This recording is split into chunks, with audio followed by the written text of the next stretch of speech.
In my last video, I showed you how Fructan causes laminitis, how it drops the gut pH, kills good bacteria, releases toxins, and damages the hoof. But here's what I didn't tell you. Laminitis is just the tip of the iceberg. The same process that causes laminitis, the acidic gut, the dying bacteria, the toxins in the bloodstream, the inflammation, triggers 5 other major problems that most horse owners completely miss. Chronic gut problems, explosive behavior, hidden inflammation, weight gain that won't stop, stomach ulcers. And the scary part, these can happen even without laminitis. Your horse might be suffering right now and you don't even know it. In this video, I'm showing you the most common problems, what to watch for, and what you can do about them. Let's dive in. Let's start with what happens in the gut itself. Remember from the last video, Fructan makes the hindgut extremely acidic. This kills off the good bacteria that digest fiber and lets the bad, acid-loving bacteria take over. Research from the University of Zurich found that most horses show gut problems within 2 to 3 days of eating too much Fructan. The good bacteria die. The bad bacteria multiply like crazy and produce even more acid. It's a downward spiral. The acidic environment damages the gut lining. The barrier breaks down. This is what people call leaky gut, and toxins that should stay in the gut leak into the bloodstream. The most common sign you'll see is free fecal water. You'll see watery brown liquid running down your horse's hind legs, completely separate from their normal manure. This is surprisingly common, and it means the gut lining can't absorb water properly anymore. You might also see chronic diarrhea or loose cowpat-like manure. When the gut gets too acidic, horses have a high chance of developing diarrhea within a day. Gas colic is another big issue. All that rapid fermentation produces tons of gas. Watch for your horse looking at their belly, pouring, lying down more than usual, or not wanting to eat. Here's the critical part. Even after you take your horse off the grass, it takes 2 to 3 weeks for the gut bacteria to fully recover. During that time, your horse is still vulnerable. Now let's talk about what happens when those toxins get into the bloodstream. These toxins trigger inflammation throughout the entire body. Research from Cornell University found that even low levels of these toxins, too low to cause obvious symptoms, can stick around for 1 to 2 weeks after a single Fructan overload. The immune system releases inflammatory chemicals that create chronic, low-grade inflammation everywhere. This hidden inflammation affects everything: joint health, breathing, immune system, healing. It's like your horse is constantly fighting a low-level infection. Watch for a dull, rough coat, even though you're feeding well, slow wound healing, getting sick more often, mild fever, faster resting heart rate, and just seeming tired or off. And here's the scary part. This ongoing inflammation keeps laminitis risk high for weeks after the grass incident. A study in the Equine Veterinary Journal found that many laminitis cases happen 1 to 2 weeks after the trigger, not right away. Now here's where things get really problematic for certain horses. When Fructan gets fermented in the gut, it eventually breaks down into sugar that gets absorbed. This causes rapid blood sugar spikes. The pancreas responds by pumping out insulin, sometimes several times the normal amount.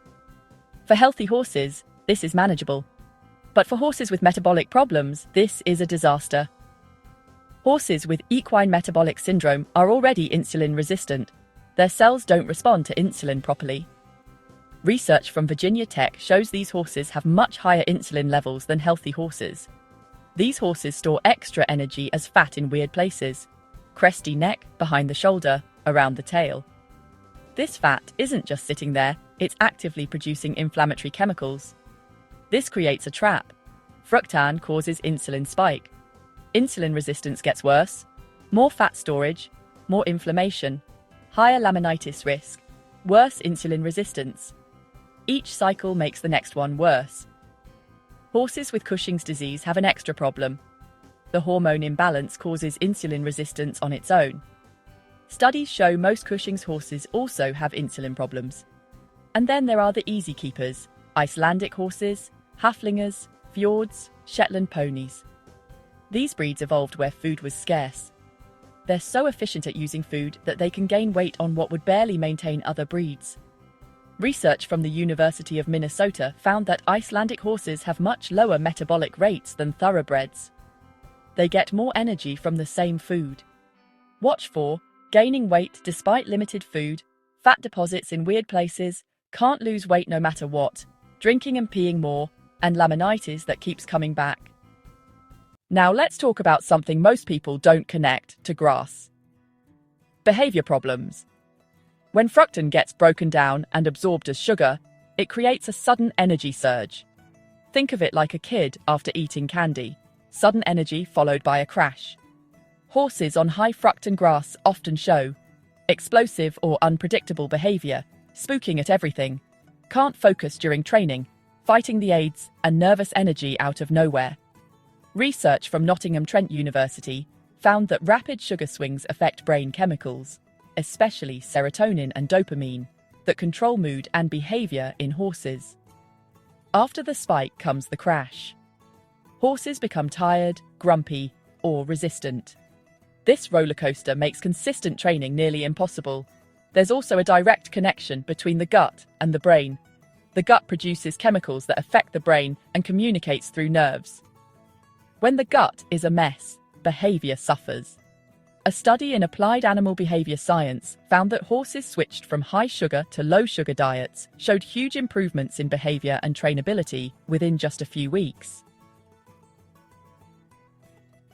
Finally, let's talk about an indirect but serious problem: stomach ulcers. When horses have gut discomfort from fructan, their eating patterns change. They might eat less, pick at their food, or have times when they don't eat at all. The horse's stomach produces acid all day, every day, lots of it. Without constant chewing and saliva to buffer that acid, it burns the stomach lining. Research from Texas A&M found that most performance horses have stomach ulcers, and diet stress is a major cause. Watch for poor appetite, losing weight even with food available, dull coat, sensitive when you tighten the girth, mild belly pain, grinding teeth or yawning a lot, and attitude changes. Plus, the stress from all those toxins and inflammation increases stress hormones, which makes the stomach produce even more acid. Another vicious cycle. So, what do you actually do with all this information? Here's your complete plan. First, do everything from the last video. Grazing muzzles, turn out in late afternoon, avoid risky weather, transition slowly, keep your horse at a healthy weight, and graze taller grass. Second, send samples to a lab to test your hay. You want water-soluble carbohydrates below 10%, ideally below 8% for risky horses. If your hay tests high, soak it for 30 to 60 minutes in cold water. Research shows this removes a big chunk of the sugar. Drain it well before feeding. Third, use slow feeder nets. These make eating take longer, keep your horse chewing, and increase saliva, which buffers stomach acid and helps gut health. Fourth, get blood work done. Ask your vet for insulin, glucose, ACTH for Cushing screening, and leptin. This gives you critical information. Fifth, consider targeted supplements. While I said probiotics have mixed evidence, specific strains can help during gut recovery. Look for products with Saccharomyces cerevisiae or Lactobacillus plantarum. These have the most research behind them.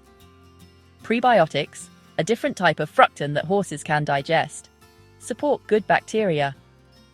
Psyllium husk can help with gut movement and binding toxins. Sixth, if your horse shows ulcer signs, talk to your vet.